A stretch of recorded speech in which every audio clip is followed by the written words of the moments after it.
Assalamualaikum warahmatullahi wabarakatuh. Salam sehat Tribuners. Kembali lagi berjumpa dalam podcast Yellow Jacket.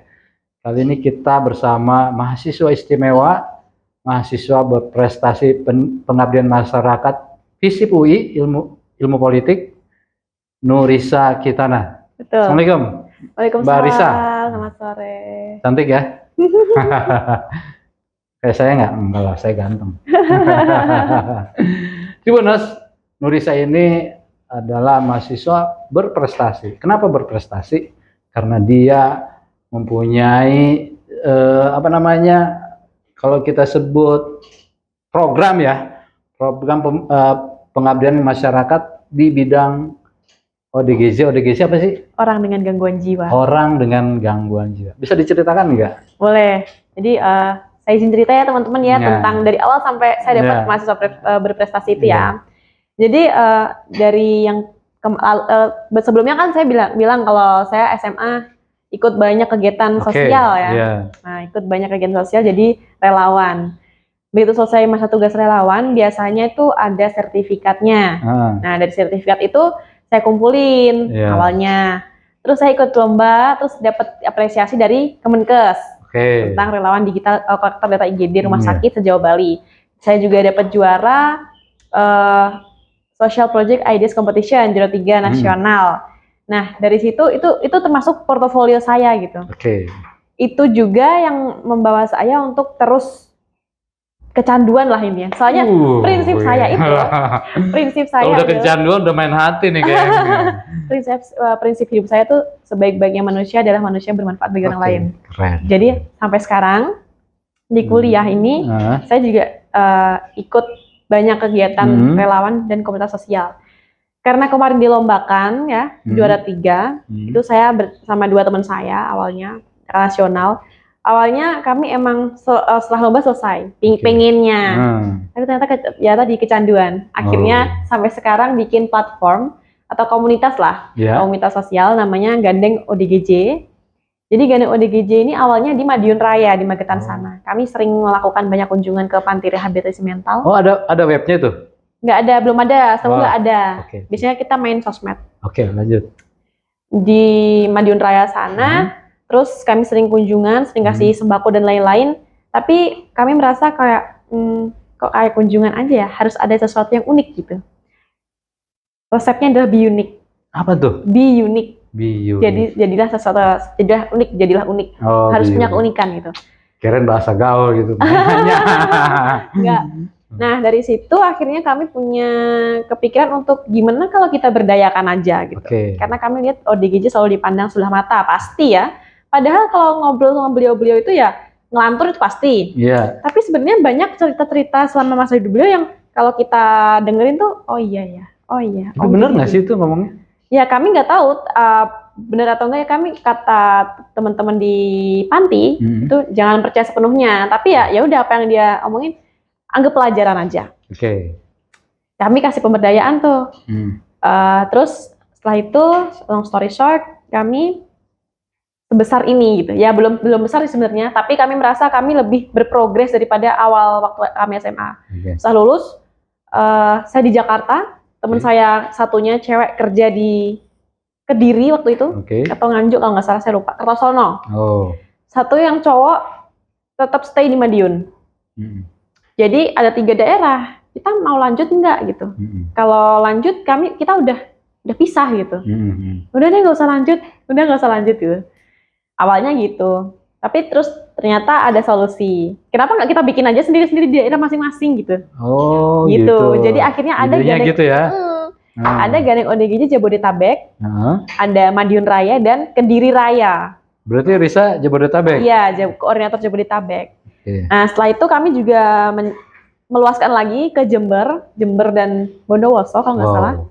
Sama di Surabaya Raya, itu ke Surabaya, Sidoarjo, Gresik, Bangkalan gitu. Itu ada 2 teman kami yang memang nggak ikut itu sih sebenarnya, nggak ikut mencanangkan, tapi kami percaya mereka ahli di bidang itu gitu.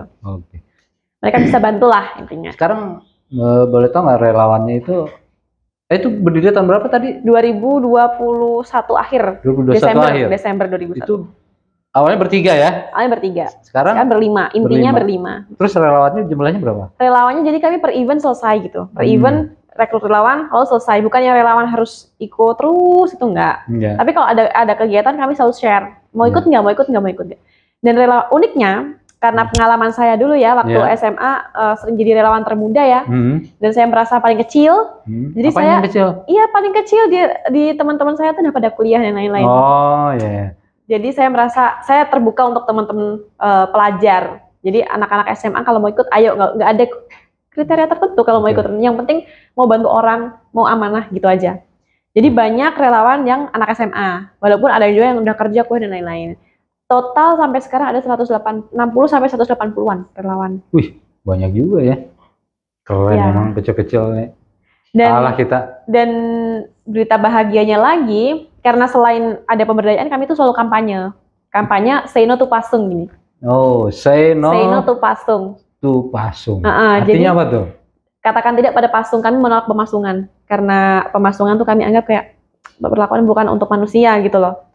Kami campaign kemarin, campaign terbesarnya saya senang banget, campaign di Car Free Day di Sudirman sampai Bundaran HI untuk kampanye menolak pemasungan pada ODGJ itu. Wih, keren. Lisa boleh tahu nggak? Ya. Kenapa sih tertarik dengan ODGJ? Karena nggak banyak orang yang mau untuk komunikasi, bahkan sesimpelnya ngomong sama mereka semuanya sama. Dan orang dengan gangguan jiwa menurut Risa adalah kelompok marginal yang belum banyak orang memberdayakan mereka, dan itu tugas Risa sama teman-teman Risa untuk hadir di situ. Oke, jadi memang punya concern tersendiri dengan ODGJ ya. Mungkin selama ini belum banyak disentuh. Belum. Dan mungkin juga kurang ya perhatiannya, sehingga disitulah bisa masuk ya.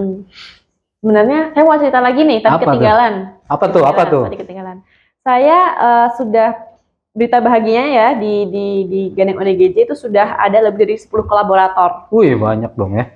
Ada Indo Relawan, yang paling berjasa itu Indo Relawan karena kami punya banyak relawan dari situ, dari seluruh Indonesia ya. Ada namanya Dinas Lingkungan Hidup DKI untuk hari bersih. Jadi orang dengan gangguan jiwa kami ajak clean up day. Terus ada juga Green Welfare Indonesia, ada Asik Akpol, ada Kita Bisa, ada Dompet Dua Volunteer, banyak sekali. Dan yang paling kami senangi adalah sebenarnya itu impian saya. Saya sering kadang tuh ikut itu loh, campaign di Campaign for Change, jadi campaign.com itu biasanya kan campaign di secara online itu. Saya pengen ada orang ikut campaign saya gitu. Akhirnya campaign saya dimuat dan cukup dengan berfoto dengan tangan kanan seperti ini, diupload selama 7 hari dengan 7 orang berbeda. Itu kami mengumpulkan lebih dari 200 aksi. Untuk foto gini aja.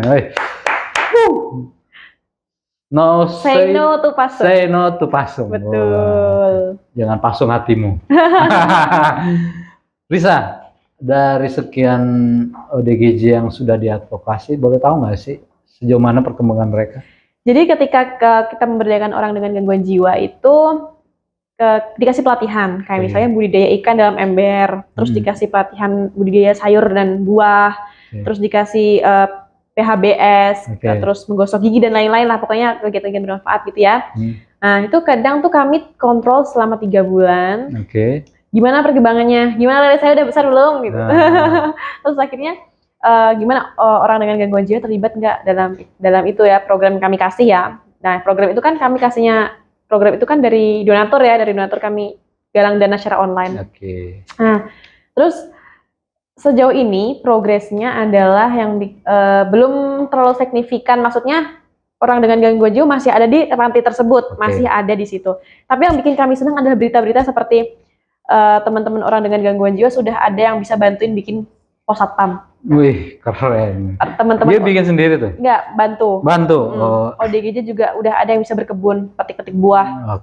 ODGJ pernah kami dengar juga itu kayak pelatihan puding. Terus selesai dari situ dia jual puding. Terus ada juga yang buka toko kelontong.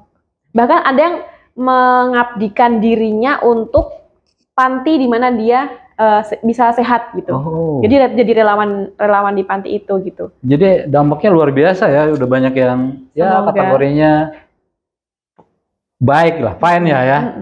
Jadi sudah bisa beradaptasi dengan normal dan Betul. lingkungannya ya. Ya, sebenarnya tujuan saya bikin teman-teman saya bikin Gandeng ODGJ ini pengennya adalah ketika keluar dari yayasan rehabilitasi mental, teman-teman tuh punya bekal untuk diterima kembali oleh masyarakat dan mematahkan stigma negatif yang masyarakat berikan kepada mereka gitu.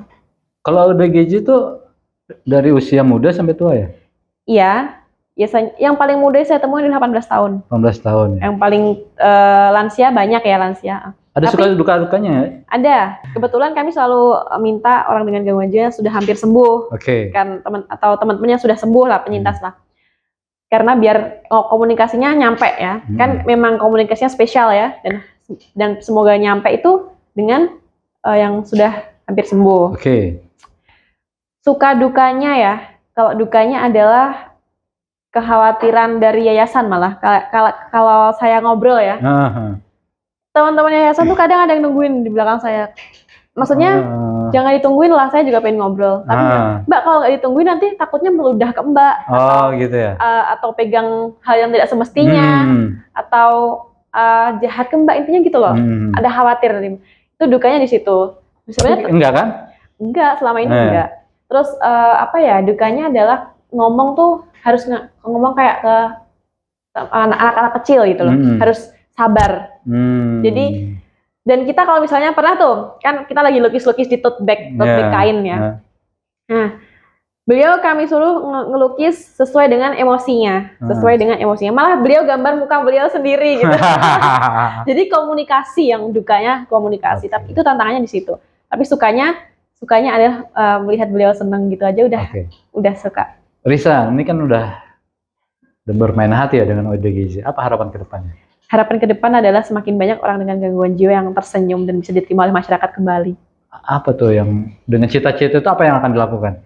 Nah, kebetulan nih setelah masuk UI, ada namanya 2 minggu atau 3 minggu atau 4 sebulan lah sebelum ada hari H pengumuman. Ada namanya mahasiswa berprestasi pengabdian masyarakat di FISIP UI. Dan Risa mau ukur nih 3 tahun Risa berkecimpung di dunia komunitasnya, komunitas sosial ya, relawannya, belajar banyak dari situ. Seberapa sih Risa juga pengen dapat apresiasi lah. Apresiasi, tapi coba di mahasiswa berprestasi pengabdian masyarakat. Kebetulan di FISIP ada gitu. Nah, terus Risa kumpulin tuh banyak ya sertifikatnya, terus liputan-liputan yang bikin Risa namanya ada ya di web itu ya. Tuh Risa input juga linknya untuk mendukung, dan Risa kasih organisasi itu, komunitasnya tadi, Gandeng ODGJ tadi. Nah, itu keseluruhan secara berkelanjutan atau sustainable. Terus akhirnya diseleksi, impact-nya apa yang harus dilakukan, dan beneficiary siapa aja, targetnya siapa aja, tuh harus detail.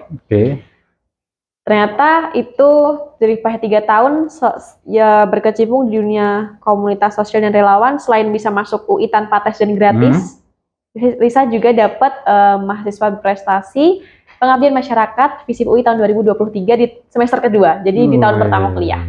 Gitu. Luar biasa, Tribuners. Memang butuh panjang untuk bisa mencapai itu ya. Tidak mudah, sebalik membalikan telapak tangan. Tribuners, kita doakan Risa mendapatkan Napres Utama UI ya. Amin. Semoga bisa terus berkontribusi jadi Mapres Utama UI juga. Dan Tribuners, bagi yang ingin turut membantu ODGJ bersama Risa, silakan hubungi saya atau hubungi Risa langsung. Boleh di Instagram Gandeng ODGJ. Demikian Tribuners, wawancara kita dengan Nurisa Kitana, mahasiswa berprestasi pengabdian masyarakat FISIP UI. Assalamualaikum warahmatullahi wabarakatuh. Salam sehat. Terima kasih Risa. Terima kasih.